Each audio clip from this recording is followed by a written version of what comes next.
저는 남편이랑 둘이 오붓하게 살고 있는 나이 50줄에 있는 여자이고 오늘 사연의 주인공입니다. 막상 제 얘기 적으려고 하니까 뭐부터 시작해야 할지 모르겠네요. 분명 지금 제 삶은 아주 만족스럽지만은 않습니다. 비유를 하자면 아주 큰 구멍이 가슴에 있는 기분입니다. 아마 그 구멍을 평생 가지고 살아야겠지요. 허나 그 구멍이 마냥 아프고 불행하지만은 않습니다. 채워지지 않는 구멍이지만 적어도 그 구멍에 약 발라주는 사람들은 있는 것 같습니다. 제가 왜 이 구멍을 가지고 살아가는지, 누가 제 이 구멍을 채워주고 있는지 한번 얘기해 보겠습니다. 저는 10남매 중에 맏딸이었습니다. 아무리 식구 많고 형제 많은 옛날이라고 하지만 많아도 엄청 많았죠. 자식이 열이나 되면 정말 누구 하나 없어져도 모를 정도입니다. 게다가 제가 맏딸이잖아요. 정말 스트레스가 이만저만이 아니었습니다. 제일 아래 동생들은 거의 제가 키운 수준이었습니다. 제가 중학생, 고등학생 때 아래 3명이 태어났으니까 부모님은 위에 7명 키우는 걸로도 벅차시니 나이 많은 애들이 제일 아래 동생들을 키웠습니다. 진짜 하루하루가 난장판이었습니다. 아침에 눈 뜨는 것도 제 의지로 뜨는 게 아닙니다. 동생 오는 소리에 눈이 절로 떠집니다. 그럼 누가 시키지도 않았는데 자연스레 일어나서 동생 안고 둥가둥가 달래고 기저귀 갈아주고 분유도 타고 했습니다. 그러다가 학교 갔고 학교 가서 졸다가 학교 끝나고 집에 가면 또 전쟁 시작입니다. 애기들 똥기저귀 갈고 화장실 데려가고 씻기고 흘리면 닦이고 밥 먹이고 또 닦고 또 기저귀 갈고 분유 타고 애들 달래다가 같이 잠들고 이게 제 일상이었습니다. 처음에는 동생들 많은 게 당연하다 생각이 되었습니다. 나중에 크면 너희들 서로가 복이야, 복. 형제 많은 게 얼마나 좋은 건 줄 아냐? 저희 아버지가 항상 이렇게 말씀하셨거든요. 그래, 얘들은 나의 복덩어리들이다. 우린 형제니까 잘 살아야지 생각하다가도 애기 기저귀 빠는 제 자신에게 짜증이 날 때도 있었습니다. 한 번은 외동딸인 친구를 사귄 적이 있었습니다. 원래 남의 떡이 더 커 보이는 거잖아요. 걔 보니까 정말 너무 부러워 죽겠더라고요. 부모님이 온전히 얘한테만 신경을 쓰고 집에 사람 하나 안 사는 것처럼 조용하고 예쁜 거, 좋은 거 모두 독차지하는 인생이 너무 부러웠습니다. 그러다 저희 집 가면 또 한숨뿐이었죠. 그래도 어쩌겠습니까? 제가 장녀인데. 장녀 인생 어디 가서 바꾸래도 바꿔주는 사람 없으니 그냥 굳건히 참고 견뎠습니다. 학창 시절에 공부해본 기억이 없습니다. 그냥 동생들만 키운 것 같습니다. 어머니가 미안해 하시긴 했지만 어쩌겠어요. 아버지가 나가서 돈 버시느라 바쁘시니까 제 손이라도 빌리셔야 했겠죠. 경자야, 너는 정말 나중에 좋은 어미가 될 거다. 좋은 사람, 훌륭한 사람이 될 거야. 너무 고맙다. 어머니가 제게 고마워하셨기에 더 힘내서 동생들을 돌볼 수 있었습니다. 그래도 알아주는 사람 하나 있어야 좀 더 쉽고 할 만한 게 살림이니까요. 그래도 형제가 열이나 있는데 가난하지 않게 살게 해준 아버지한테는 감사합니다. 정말 죽어라 일하셨거든요. 형제가 5, 6만 되어도 학교 못 다니고 밥 굶으며 사는 애들이 많았는데 저는 그렇지 않았습니다. 고등학교까지 나올 수 있었죠. 제가 동생들한테 희생을 많이 해서 그런지 바로 아래 동생들은 철이 일찍 들었습니다. 바로 아래 남동생은 공부를 아주 잘해서 서울서 대학까지 다녔고요. 그 밑에 여동생은 고등학교 들어갔다가 그만두고 공장 가서 일을 했습니다. 저는 거의 어머니와 반반 나눠 살림을 도맡아 했으니까 학교랑 집만 오가면서 애들 보고 살림을 했습니다. 그렇게 고등학교까지 졸업을 했고 이후에도 별로 달라지는 건 없었습니다. 제가 담당하고 있던 게 많았기에 일을 하기가 애매한 상황이었죠. 그래서 좀 더 본격적으로 살림을 하게 되었고 정말 손에 물이 마를 새가 없이 움직였던 것 같습니다. 제일 막내가 저랑 17살 차이가 납니다. 제가 20살 때 고작 3살이었어요. 또 남자애라 어찌나 활발하고 체력이 많이 필요한지 애를 열이나 낳은 어머니가 감당하기 힘드셨습니다. 밑에 꼬맹이들 도맡아 육아하며 어머니 좀 쉬게 해드리고 살림하며 그렇게 20살을 맞이했습니다. 그렇게 1년이 지났나? 좀 억울하다는 생각이 들었습니다. 오랜만에 친구를 만났거든요. 친구는 졸업하고 취직해서 회사 다니고 있었습니다. 고등학생 때 제일 친했던 친구였는데 도통 만날 시간이 안 나서 졸업하고 처음으로 보는 것이었습니다. 그런데 고작 1년이 지났을 뿐인데 친구와 제 모습이 너무나도 달랐습니다. 친구는 예쁜 또각 구두를 신고 짧았던 단발머리도 어느새 어깨 아래까지 길러서 머리띠를 하고 있었고 무릎이 드러나는 깔끔한 치마에 작은 손가방을 들고 옅게 화장도 하고 나타났습니다. 그에 반해 저는 낡은 운동화에 제 몸보다 훨씬 큰 티셔츠와 긴 면바지, 편하다는 이유로 여전히 귀 바로 아래 기장의 단발머리에 장바구니 겸용으로 쓰는 가방을 들고 나갔습니다. 서로 집안 사정 다 알고 비밀도 없을 만큼 친했던 친구였는데 갑자기 너무 멀게 느껴지더라고요. 친구가 딱히 내색을 안 했기에 무슨 생각을 했는지 모르겠습니다. 하지만 저는 자꾸만 움츠러들었고 억울했고 속상했고 괜히 부끄러워졌습니다. 그날 친구와 헤어지고 집에 들어가는 내내 생각이 많았습니다. 나 이대로 정말 괜찮은 걸까? 하는 생각이었죠. 머릿속엔 물음표만 가득한 채 집에 도착했고 저를 반겨주는 것은 하루 사이에 쌓여있는 집안일과 빈틈없이 꽉 찬 시끄러움 뿐이었습니다. 나 이대로는 안 되겠다 싶더라고요. 이렇게 살다가는 평생 동생들만 키우다가 늙겠구나 싶었습니다. 다른 변화가 필요했고 저 스스로의 발전이 있어야 했습니다. 그래서 가족들한테 선전포고를 했습니다. 저 공부할랍니다. 저 이대로는 안 되겠어요. 공무원 할 거예요. 집에 틀어박혀 살림하며 꿈도 없을 줄 알았던 제가 갑자기 공무원을 한다고 하니 부모님은 엄청 놀라셨습니다. 그런데 그때 제 용기에 힘을 얹어줬던 것이 제 동생들이었습니다. 그래, 누나 고생 많이 했잖아. 이제 누나 인생 살아야지. 맞아, 언니 이제 21인데 언니 공부해. 내가 공장서 돈 많이 벌어다가 줄게. 부모님도 처음에는 어리둥절해 하시다가 제 꿈을 응원해 주셨습니다. 그때부터 정말 그 시끌벅적한 집에서 죽어라 공부를 했습니다. 꼬맹이들이 찾아도 방문 틀어 잠그고 공부만 했고 평일 아침에는 무료 독서실 가서 공부했습니다. 정신없는 제 인생에서 공부라는 것은 참 크나큰 모험이었습니다. 하루도 조용할 날이 없었으니까요. 아무도 눈치 안 주는데 괜히 눈치도 많이 보였고 마음고생도 많이 했습니다. 학창 시절에도 공부를 해본 적이 없어서 어려움이 많았지만 2년 동안 독하게 마음먹고 공부한 끝에 저는 공무원 시험에 합격하게 되었습니다. 그리고 곧장 바로 밑에 남동생이 있는 서울로 향했죠. 제가 경기도 살았거든요. 첫 근무지 배정이 서울에 났더라고요. 그게 다행히도 남동생이 살고 있는 자취방 인근이라서 그쪽으로 가게 되었습니다. 그리고 저는 첫 직장에서 지금의 남편을 만나게 되었죠. 저보다 1년 선배였던 남편을 본 순간 첫눈에 뿅 반하고 말았습니다. 그래서 제가 엄청 쫓아다녔어요. 나이도 어린 내가 안지도 얼마 안 되었는데 냅다 들이대니까 엄청 당황스러웠을 겁니다. 그런데 진짜 보자마자 이 사람이랑 결혼하겠구나 이런 생각이 딱 들더라고요. 이건 인연이다 싶었고 알게 된 지 한 달 만에 제 마음을 표현하고 졸졸 쫓아다녔습니다. 일하던 동사무소 사람들도 제가 남편 좋아하는 거 다 알고 있을 정도였습니다.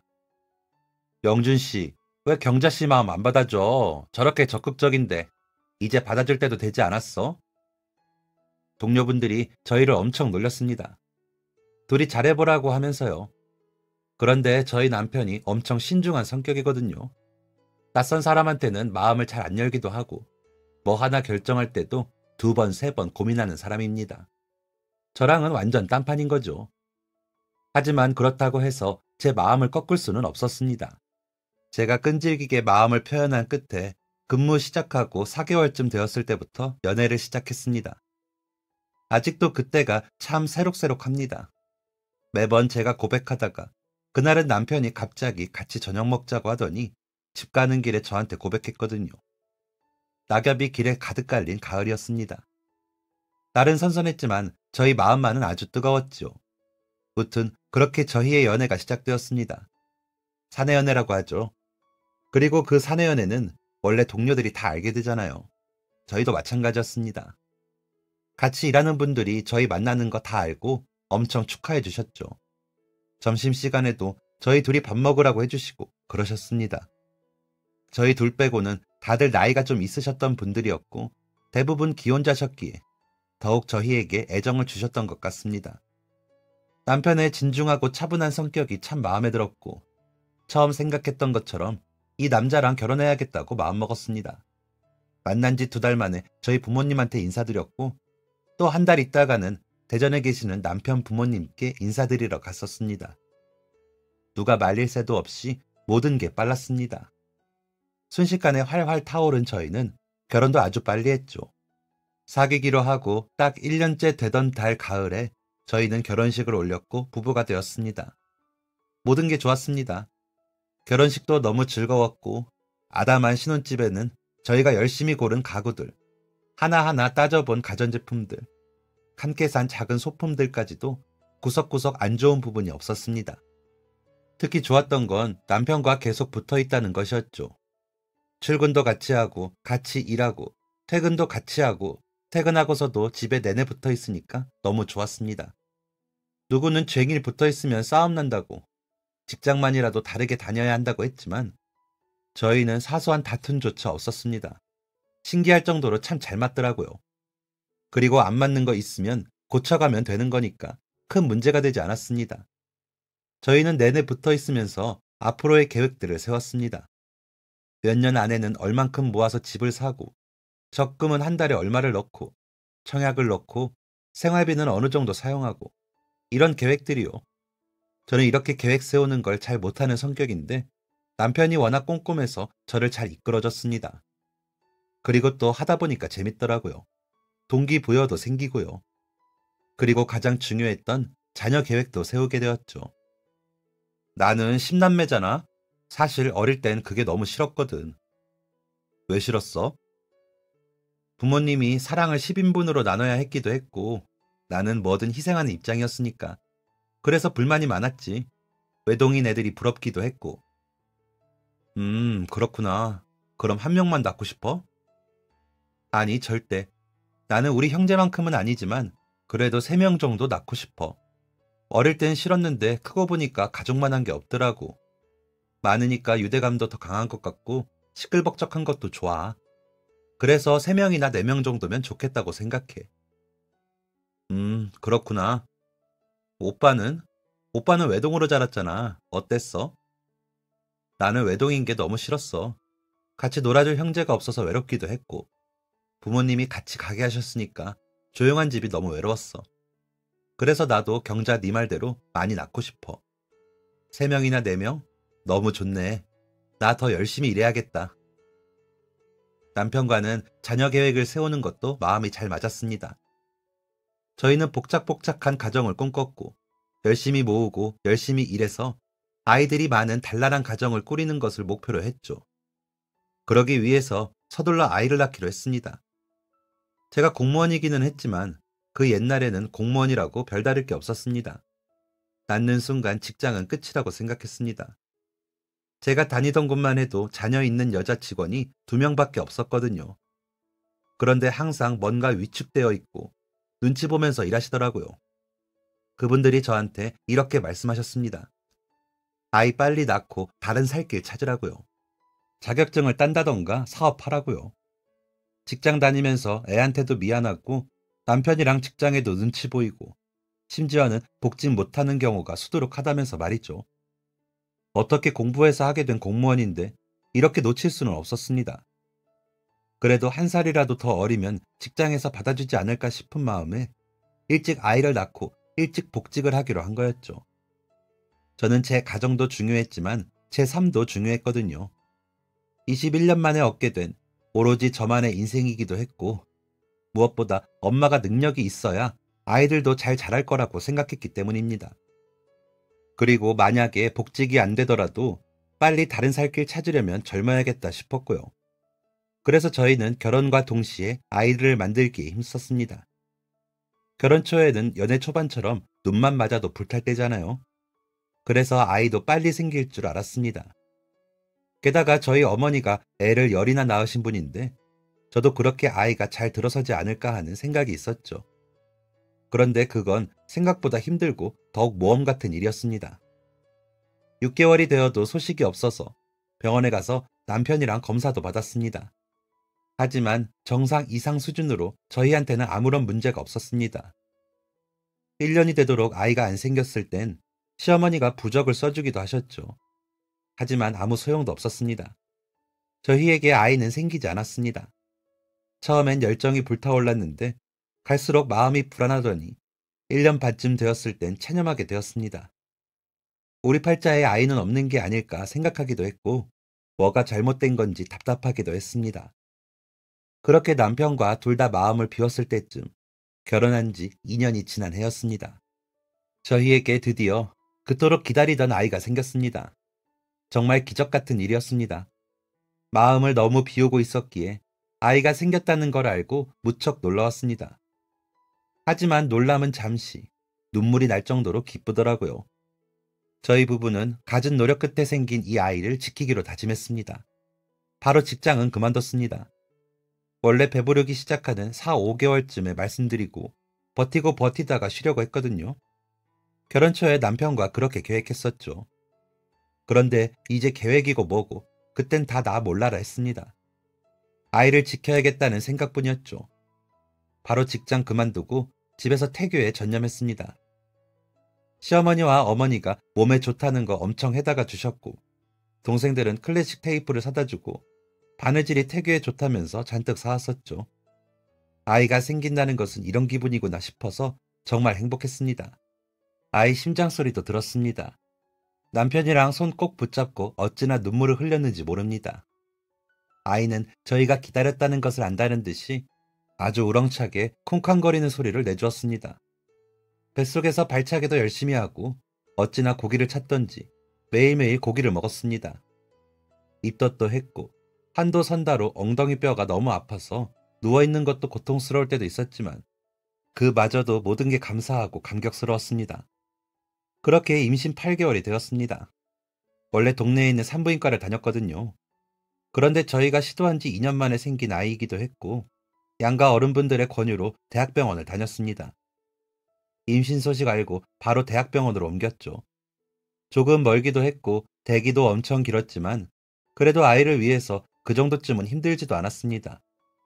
8개월 되면서 일주일에 한 번씩 병원에 가게 되었고 남편이 매주 쉬기가 힘들어서 친정엄마나 동생들이 따라가 주었습니다. 그런데 그날은 가족들이 다 시간이 안 나서 혼자 병원에 가게 되었죠. 익숙한 버스를 타고 도착한 병원에서 미리 챙겨간 바느질을 꺼내 하면서 제 순서를 기다렸습니다. 1시간쯤 기다렸을 때 제 순서가 되었고 드디어 진료를 보게 되었습니다. 담당 선생님과 인사를 나누고 곧바로 초음파를 봤습니다. 우리 아기 얼마나 컸어요? 저번엔 손가락 움직이는 것도 보이던데 오늘도 보이나요? 초음파를 보는 순간은 항상 설레었습니다. 하지만 영상을 봐도 저는 뭐가 뭔지 잘 모르니까 선생님만 쳐다보고 이것저것 물었죠. 그런데 선생님이 평소랑 다르게 말씀을 안 하시는 겁니다. 평소보다 느리게 손을 움직이시면서 꼼꼼히 초음파를 보시더라고요. 왜 그러세요, 선생님? 저를 흘끗 보시더니 이번에는 좀 더 세게 제 배를 누르시면서 초음파를 봤습니다. 왜 그러는지도 모르겠고 배가 아프더라고요. 선생님, 왜 그러세요?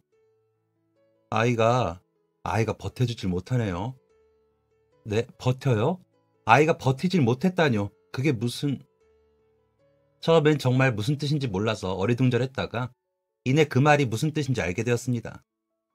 이해되자마자 눈에서 눈물이 주르르 흘러내렸습니다. 아닌데요. 아니, 다시 보세요. 선생님, 다시요. 얼른 다시 봐주세요. 잘못 보신 거예요. 얼른요. 하필 혼자일 때, 하필 혼자서 그 슬픔을 견뎌야 했습니다. 제가 진료실에서 엉엉 울면서 나오자 수많은 임산부 대기자들이 저를 쳐다봤습니다. 안타깝고 안쓰러운 눈으로 쳐다봤습니다. 눈물로 앞이 안 보일 정도로 울다가 한쪽에 앉으려고 하니 간호사가 저를 부릅니다. 수술 날짜 잡고 가세요, 산모님. 방금 유산 소식을 들은 사람한테 수술 날짜를 잡으라니 너무 서럽더라고요. 그날 집에 어떻게 갔는지도 모르겠습니다. 버스를 탔는지 택시를 탔는지도 기억이 안 납니다. 남편이 퇴근하고 올 때까지 울기만 했고 소식을 들은 남편도 정말 많이 힘들어했습니다. 아직 내 뱃속에는 분명 아이가 있는데 저는 일주일 뒤에 수술을 받게 되었고 아기를 지우는 수술이 아닌 아기를 낳을 때처럼 하는 제왕절개였습니다. 산모들처럼 똑같이 산후 후유증을 견뎌야만 했습니다. 하지만 저희에게 아이는 없었습니다. 반년쯤 지났을 때 제가 남편에게 제안을 했습니다. 우리 봉사 다닐까? 그래, 좋아. 계획적이고 꼼꼼한 남편이 아무것도 묻지 않았습니다. 어디로, 언제 봉사를 갈 것인지요. 아마 말하지 않아도 남편은 알았을 겁니다. 제가 보육원에 가서 봉사를 하고 싶어 한다는 것을요. 아이를 잃고 종종 얘기를 했었거든요. 우리에게 아이가 올 운명이 아닌 것 같다고. 하지만 아이가 너무 좋으니까 보고 싶다고요. 거기에 제가 그 아이들한테 뭔가 해줄 수 있는 게 있다면 더욱 좋을 것 같았고요. 그렇게 해서 선택하게 된 곳이 보육원이었습니다. 제가 아이 잃고 공무원 복직 안 하고 다른 일 했거든요. 여러 사정이 있었는데 저를 불쌍한 사람이라 생각하는 것 같은 시선들이 너무 힘들어서 그만두고 동생 도와서 집에서 일을 하고 있었습니다.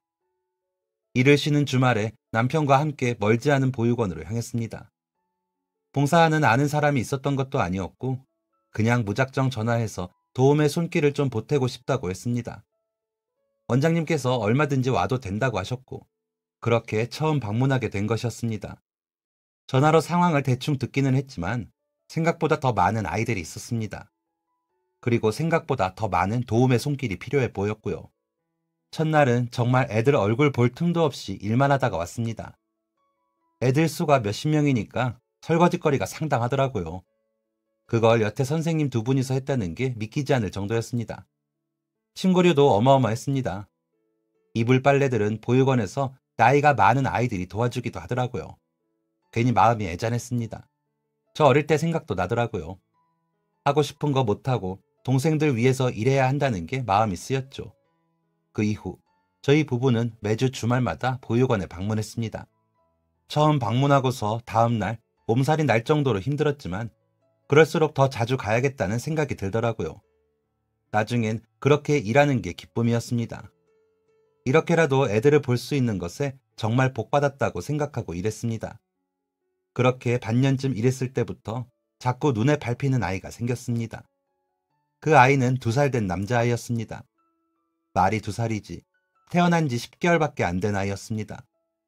제가 처음에 보육원 방문했을 때 이렇게 작은 아이도 있나 놀랐습니다. 그때는 고작 생후 4개월 때였거든요. 100일 막 지난 아이였죠. 이 아이는 어떻게? 생후 1달쯤 되었을 때 요 앞에 놓여져 있었어요. 어머, 어떻게 그런... 작은 목소리로 배고프다고 낑낑 오는 걸 제가 데리고 들어왔죠.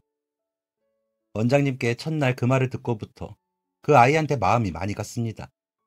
어린아이가 어쩌다가 여기 오게 되었을까? 안쓰럽기도 했고 그럼에도 불구하고 건강하게 자라주는 게 기특했습니다.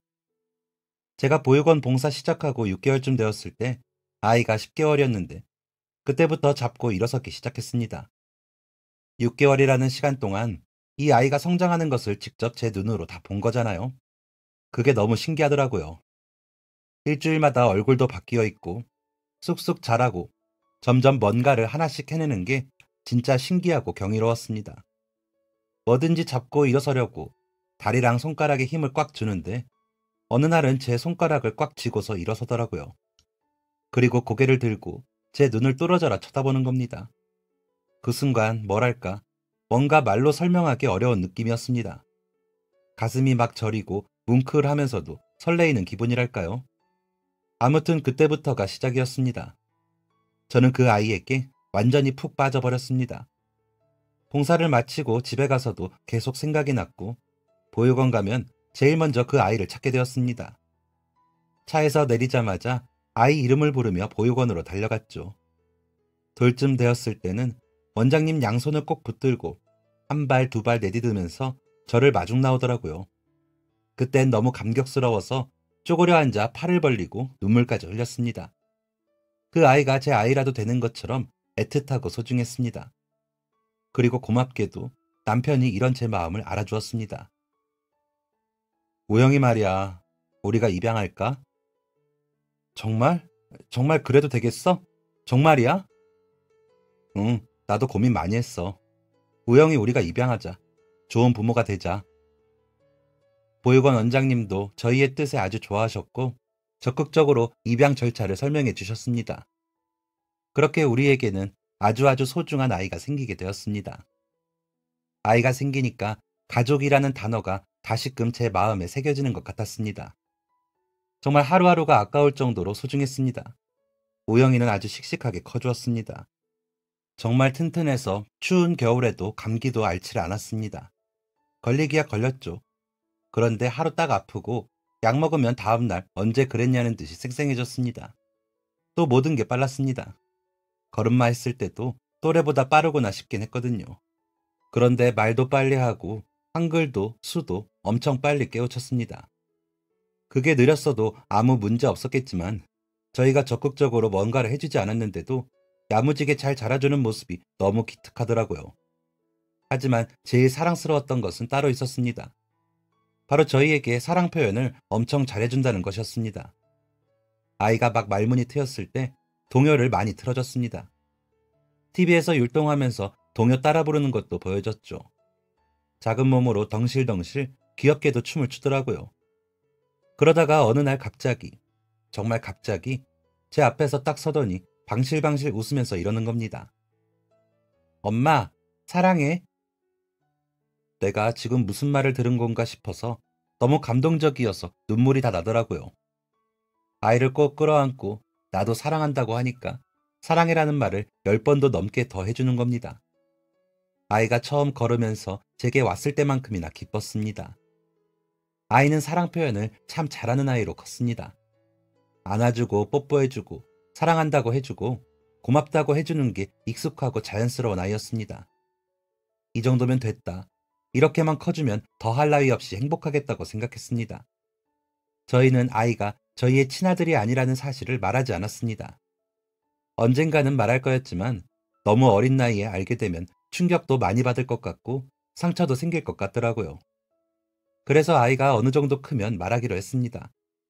어느덧 아이가 초등학생이 되었고 어릴 때처럼 아주 야무지고 똑부러지는 아이로 커졌습니다. 학교에서 선생님들도 엄청 칭찬을 많이 하셨습니다.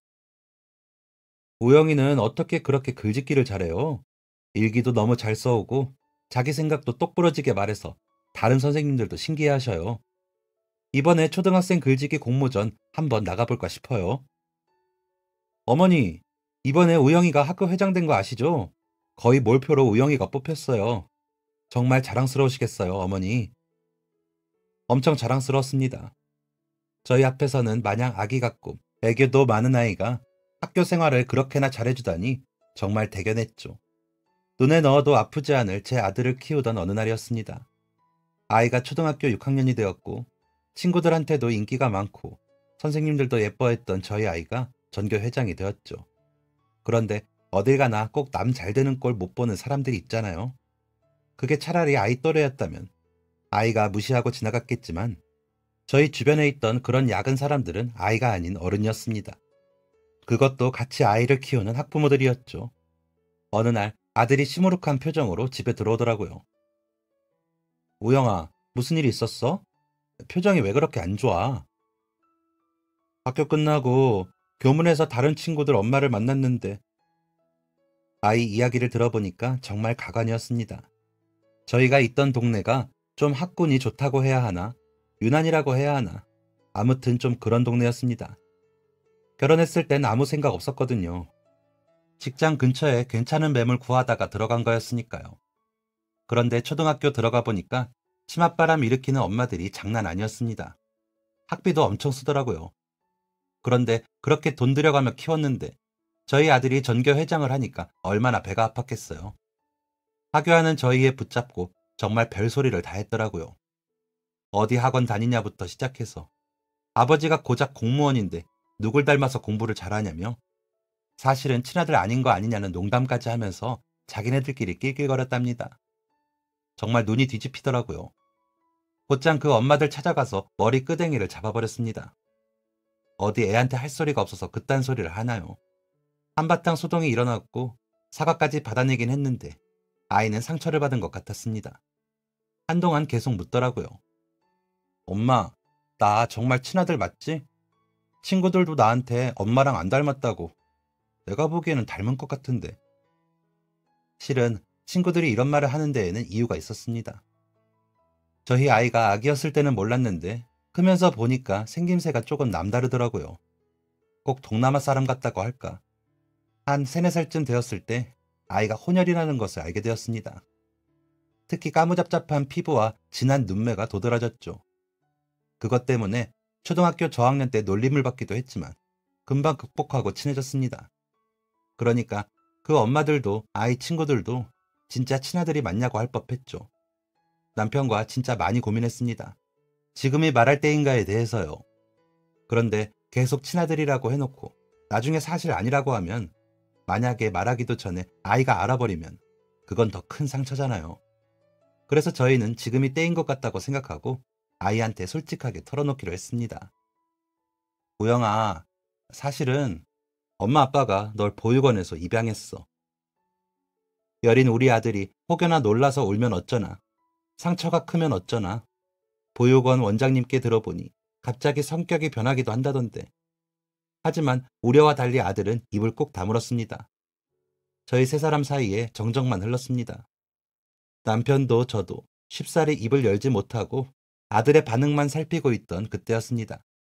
아들이 천천히 고개를 끄덕였습니다. 그렇구나. 어쩐지라니? 겉모습이 너무 달라서 그런 생각을 아주 가끔 했어요. 아들이 그런 생각을 했다는 것은 처음 알게 된 사실이었습니다. 또래 남자아이답지 않게 살가운 성격에 부모 애착도 커서 저희한테 모든 걸 다 얘기하는 아이였거든요. 교우 관계, 학교 생활, 고민 등이요.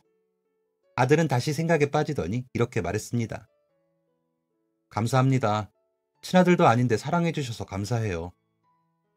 그게 무슨 말이야. 당연히 널 사랑하지.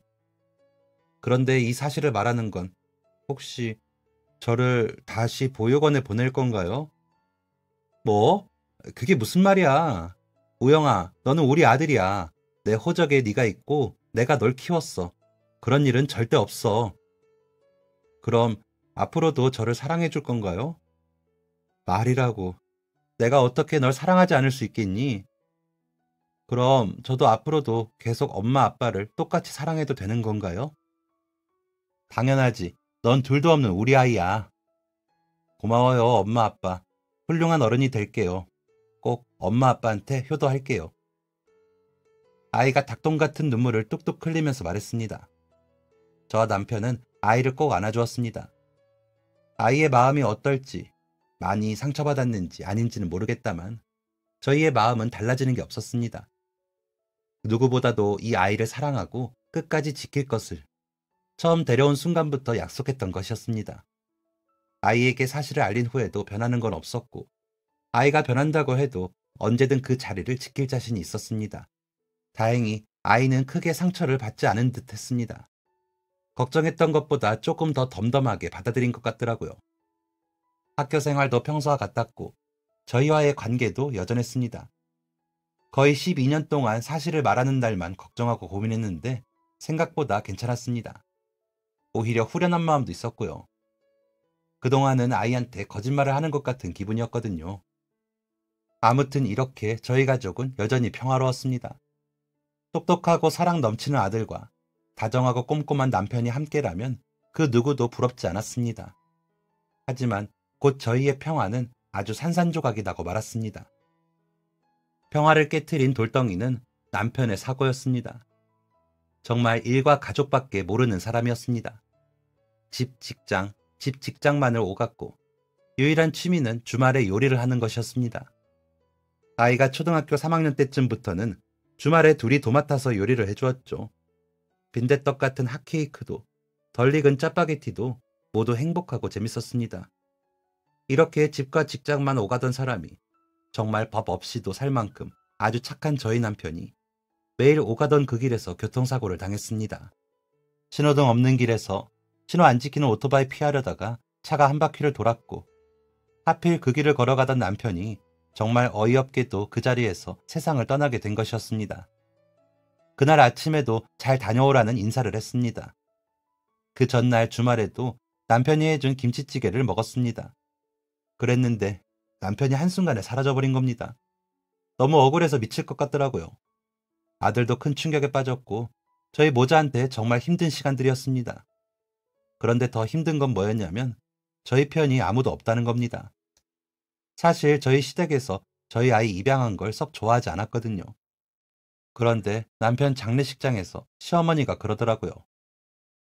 너는 애가 정말 왜 그러니? 새끼도 못 낳아, 남편도 죽여. 무슨 기구한 팔자를 가지고 태어났길래 이 모양 이 꼴이야. 내 아들 어쩔 거야? 내 아들 살려내! 자식 잃은 슬픔은 이해하지만 제 아들이 보는 앞에서 어떻게 그렇게 말을 할 수 있나요? 제 옷자락까지 잡아 끌며 언성을 높였던 시어머니는 그날 이후로 연락을 뚝 끊었습니다. 제가 연락을 드려도 받질 않으시더라고요. 그런데 이렇게 저와 제 아들 편을 안 들어준 건 시댁뿐만이 아니었습니다. 저희 친정까지 그랬죠. 장례식장에서 아들이 잠든 늦은 밤, 친정 식구들하고 늦은 저녁밥을 먹고 있었습니다. 그런데 갑자기 저희 어머니가 그러더라고요. 너, 우영이는 어쩔 거니? 뭘요? 다시 데려다 줘야지. 그럼 네 자식도 아닌 걸 혼자 키우려고 했니? 엄마, 그게 무슨 말이야. 우영이 내 자식이지. 내가 입양했잖아. 너무 갑작스러워서 이게 대체 무슨 말인가 싶어서 숟가락을 내려놨는데 가족들 눈빛이 다 어머니 말에 동의한다는 눈빛이었습니다. 뭐야 지금? 너네 다 우영이를 진짜 조카라고 생각 안 한 거야? 누나, 요즘엔 파양하는 것도 간단하대. 누나 이렇게 됐으니까 그냥 싹 다 잊고 새로 시작해. 나이 먹었다고 시집 못 가나? 너, 너 그게 무슨 소리야? 너 미쳤어? 진짜 소름이 끼쳤습니다. 다들 제정신이 아닌 것 같았습니다. 그 자리에서 친정 식구들 싹 다 내쫓아버렸습니다. 그리고 그때부터 아들과 둘이 험난하게 살아가기 시작했죠. 졸지에 과부되어서 시댁 친정 다 잃게 된 저는 일단 먹고 살 궁리를 해야 했습니다. 제게는 소중한 제 자식이 있었으니까요. 나이도 어느 정도 차서 새로운 일 구하는 게 마땅치가 않더라고요. 그래도 따지고 보면 30대였는데 말이죠. 끝자락이긴 했지만요. 아무튼 그때부터 저는 파출부 일을 하게 되었습니다. 보통 식당 파출부를 나갔습니다.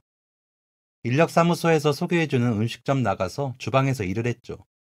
젊을 때에도 식당 아르바이트 같은 건 한 번도 안 해봤던지라 나이 먹고 진짜 욕 많이도 먹었습니다. 저보다 어린 사장님한테 매일 혼나가면서 일 배웠고 매일같이 아들 생각만 하면서 아득바득 이 갈고 살았죠. 아들도 마찬가지였습니다. 남편 죽고 나서 정말 하루에 밥 한 끼도 못 먹을 정도로 힘들어하더니 제가 이 악물고 살아가니까 아이도 자극을 받은 건지 점점 돌아오더라고요. 이전과는 달랐지만 우리에게도 다시 평범한 일상이 돌아왔습니다. 어쩐지 아들은 남편이 떠난 후에 더 악착같이 공부를 하는 것 같았습니다. 그때가 아들이 중학생 때였거든요. 중학교 1학년 때부터 친구랑 같이 동네 공부방 다니고 싶대서 보내줬는데 공부를 곧잘 하긴 했습니다. 반에서 5등 정도 했으니까 잘했죠. 그런데 남편 그렇게 되고 난 뒤에는 주말에도 책상 앞에 앉아서 공부하더니 반 1등을 해냈습니다. 우영아, 좀 쉬엄쉬엄 해. 네, 엄마, 여기까지만 하고요. 안 힘들어? 요즘 엄청 열심히 하네. 찾아보니까 변호사 되려면 공부 잘해야 한다고 하더라고요. 그래서 이번 시험에서 전교 1등이 제 목표예요. 그날 아이의 꿈을 알게 되었습니다. 변호사가 되고 싶다고 하더라고요. 그 전까지는 원래 우주비행사, 비행기 조종사 이런 거였거든요. 물어보지 않아도 아이가 왜 변호사로 꿈을 바꿨는지 알 수 있었습니다. 사실 남편이 사고당하고 사건이 좀 심각해져서 소송까지 가게 되었었거든요.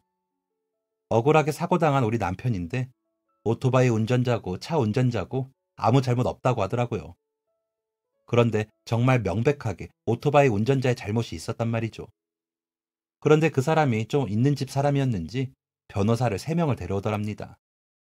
10마디씩만 해도 30마디인데 국선 변호사 쓴 저희가 어떻게 이기겠어요? 그때 아들의 꿈이 바뀌었나 봅니다.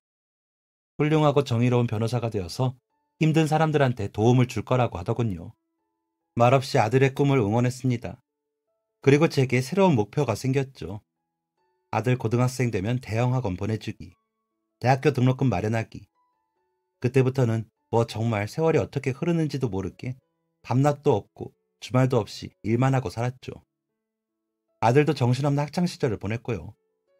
아들이 수능 치르던 그때는 진짜 딱 시간이 멈춘 것 같았습니다. 제가 너무 긴장이 되더라고요. 일하는데 청심환 하나 씹으면서 일을 했을 정도였습니다. 그래도 그날 아들한테는 시험 잘 봤냐는 얘기는 하지 않았습니다. 저보다 더 떨렸을 테니까요. 그리고 어련히 말하지 않을까 하고 기다렸던 것도 있었고요. 그런데 아무리 기다려도 얘기가 없길래 잘못 봤나 보다 하고 마음을 비웠습니다. 그러다가 1월에 갑자기 제 아들이 서울대에 합격했다는 겁니다. 진짜 너무 놀라서 말이 안 나오다가 곧 가슴이 너무 벅차서 터지는 줄 알았습니다. 마치 제가 지금까지 한 일에 대한 보상을 받는 기분이었죠. 서울대 들어간 우리 아들이 너무 대견하고 자랑스럽고 기특해서 미치는 줄 알았습니다. 아들은 대학교도 나오고 군대도 갔습니다. 군대 보낼 때 안 울려고 했는데 그게 참아지는 게 아니더라고요. 내 새끼 가서 고생하지는 않을까. 처음 보는 짧은 머리도 마음 시리고 참 많이도 울었습니다.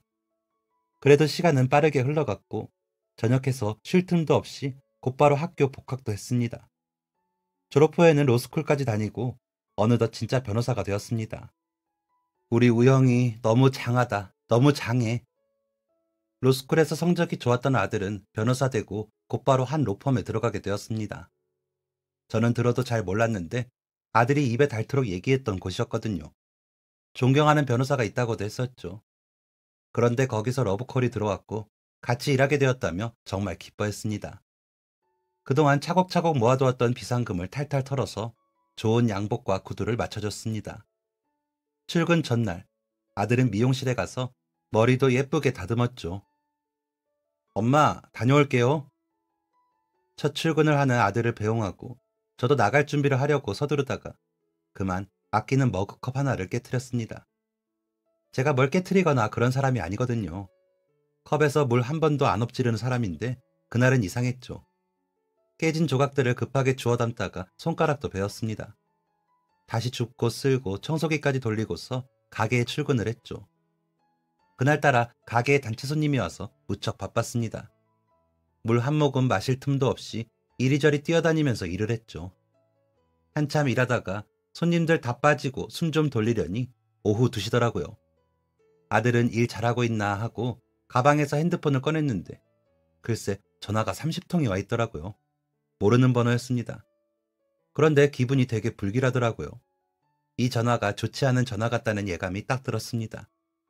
저는 떨리는 마음으로 전화를 걸었고 그날 저는 제 전부, 제 인생을 잃었습니다. 아들의 죽음. 뭐라고 말이 안 나오더라고요. 아들이 죽었다는 전화를 받고 진짜 아무 말도 안 나오더라고요. 갑자기 말문이 턱 막혀버렸습니다.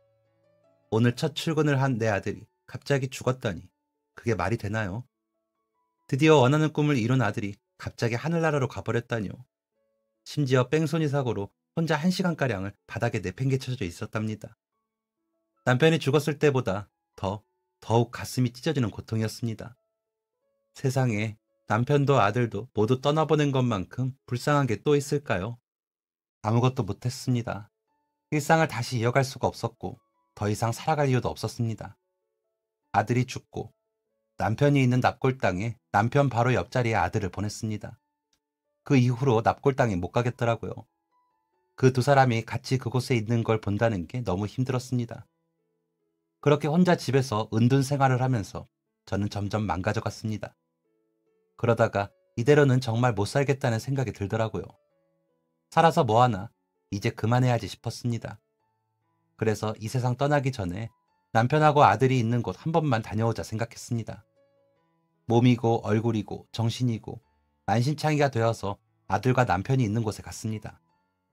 그런데 저희 아들이랑 남편이 있는 곳 앞에 한 젊은 남자가 서 있더라고요. 누굴 보러 왔구나 하고 신경 안 쓰려고 했는데 정확하게 저희 아들 앞에 서 있더라고요. 뭐지 싶어서 고개를 들어서 그 남자를 쳐다봤습니다. 그리고 그 순간 저는 바닥에 주저앉고 말았습니다. 목소리가 덜덜 떨렸고 손가락까지 덜덜 떨렸습니다. 제 앞에 있는 사람이 제 아들인 겁니다. 죽은 제 아들이 서 있었습니다. 우형, 우형이? 남자가 눈물을 뚝뚝 흘리면서 쓰러진 저를 쳐다봤습니다. 귀신을 보는 건가? 내가 아들이 너무 그리워서 헛것이 보이는 건가? 아니면 정말 우리 아들인가 혼란스러웠습니다. 그때 남자가 얘기했습니다. 형을 아세요? 형이라니, 우리 아들의 아는 동생인 건가? 대체 어떻게 된 상황인 건가 싶었습니다. 곧 제 아들을 닮은 그 남자가 아주 충격적인 얘기를 했습니다. 제 아들과 똑같이 생긴 그 남자는 제 아들의 동생이라고 했습니다. 그것도 쌍둥이 동생이라고 했습니다. 그 청년이 얘기하기를 자신도 보육원에 버려져서 자랐다고 했습니다. 저희 아들과는 다른 보육원이었죠. 그런데 그 청년은 그냥 버려진 게 아니라 청년의 엄마가 보육원 앞에 놓고 가려다가 보육원 선생님을 딱 마주쳤답니다. 선생님과 청년의 엄마는 한참 동안 얘기를 나눴고 그 엄마라는 사람은 한참 울다가 결국 청년을 놓고 갔답니다. 제 예상대로 베트남 사람이 맞았고요. 한국 와서 한국인 남자랑 결혼했는데 사정이 있어서 애들과 도망쳐 나왔는데 그 엄마가 사기암에 걸렸다는 걸 알게 되어서 아이들을 키울 수 없어서 보낸다고 했답니다. 상상도 못했던 사연에 저도 덩달아 눈물이 나더라고요. 그리고 그때 그 엄마가 보육원 선생님께 아이들이 쌍둥이라는 것도 말해줬답니다. 그런데 둘 다 한 보육원 앞에 놓지 않은 것은 혹여나 애들 아빠가 찾을까봐 그런다고 했다더라고요.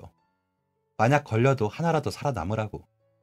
무튼 그렇게 저희 아들의 쌍둥이 동생은 보육원에서 자랐고 7살이 되던 해에 입양되었다고 했습니다. 부모님은 대기업에 다니는 능력 있는 회사원이었는데 아이가 생기지 않아서 입양을 했다고 했습니다. 그 청년을 보니까 알겠더라고요. 양부모님께 많은 사랑을 받았을 거라는 게 느껴졌습니다.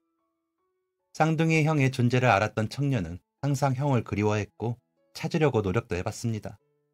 보육원에 베트남 혼혈 아이가 있었느냐고 연락도 돌려보고 혹시라도 단서가 될 만한 게 있을까 싶어서 미니홈피 같은 것도 찾아봤다더라고요. 하지만 어디서도 단서가 될 만한 게 없었고 마음을 비우고 살아갔답니다.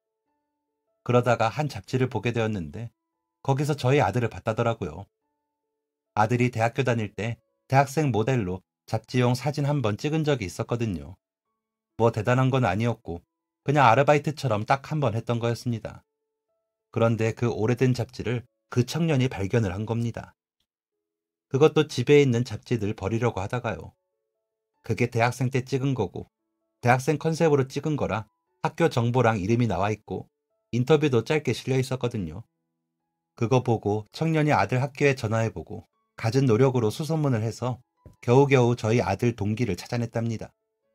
저도 아는 아들 친구였습니다. 아들과 굉장히 가깝게 지냈던 학생이었고 아들이 보육원에서 왔다는 것도 알고 둘이 동반 입대도 했을 정도였죠. 아들 장례식장에서도 대성통곡을 했던 친구였습니다. 그 친구한테 연락을 했는데 그 친구가 아들이 세상을 떠났다는 얘기를 하며 납골당 위치를 알려줬고 그래서 청년이 저희 아들이 있는 납골당까지 오게 된 것이었습니다. 그리고 생후 한 달 무렵에 헤어진 형의 사진을 보며 눈물을 흘리고 있었던 거죠. 그 청년과 한참 동안 아들의 사진을 보다가 헤어졌습니다. 기분이 이상하더라고요. 어떻게 이런 일이 있나 싶다가도 이건 우리 아들이 나 더 살다 오라고 죽지 말고 살라고 만들어준 인연이 아닌가 생각되었습니다. 투명한 유리문 속 환하게 웃고 있는 아들이 그렇게 말해주는 것 같았습니다. 그래, 우리 아들이 그러라고 하면 그래야지 하는 마음이 들더라고요.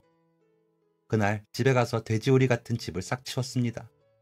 밤새 정리하고 청소를 했습니다.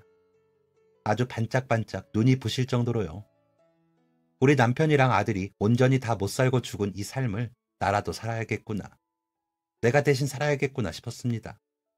그리고 제가 해야 될 일이 뭔지 정확하게 알겠더라고요. 그날 이후 저는 서울에서의 모든 걸 정리했습니다. 집도 가구도 싹 다 정리하고 옷 몇 개 든 트렁크 하나 끌고 아들을 처음 만났던 곳으로 향했습니다. 바로 보육원이었죠. 그 안에서 저는 평생을 봉사하고 평생 힘든 아이들을 보살피며 살기로 마음먹었습니다. 그리고 지금 저는 제가 마음먹은 것을 잘 실천하고 있는 중입니다. 사랑받기에 마땅한 이 소중한 아이들을 제가 할 수 있는 최선을 다해서 아껴주고 있습니다. 이 아이들이 나중에는 어떤 사람이 되건, 입양이 되건 안 되건, 그래도 인생에 사랑받았던 순간에 있었구나 라고 생각했으면 좋겠습니다. 그렇게 되기까지 많이 노력할 거고요. 남은 삶 이렇게만 쭉 살다가 내 사랑을 모두 다 줬을 때, 그때 남편이랑 아들 곁에 가고 싶습니다. 지금까지 사연 들어주셔서 감사합니다. 사연이 재밌으셨다면 구독과 좋아요를 눌러주세요. 감사합니다. 안녕히 계세요.